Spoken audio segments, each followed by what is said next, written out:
And it really is true that a lot of it is about introducing the vocabulary of character to children. That they have to have words to go with those feelings and those ideas. If you have any hope of getting them to develop that character, you have to be using those words constantly throughout your day, just as a matter of language. And not dumbed down either. I mean, it has to be the words followed by a definition. I mean, you just say whatever the word is, and then you define it, and you don't ever try to find more simple words. You just use the words whatever they are, and just say, well, what that really means is, when you see that little look, the squinting eyes looking at you like, what did you just say? Just define it, and then they know. And then the next time you use that word, they'll know exactly what you're talking about.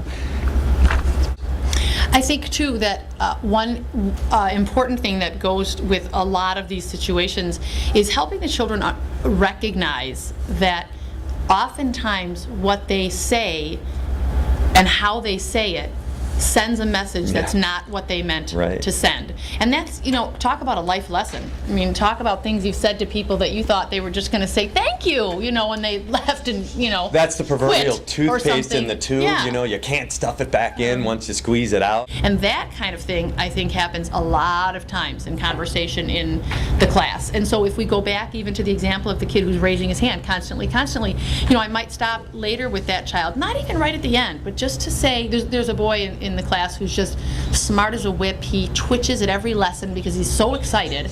But to say to him later, do you know part of what happens when you raise your hand every time is two messages are sent. One is that you're enthusiastic, that you love learning, and that you're excited about what's happening.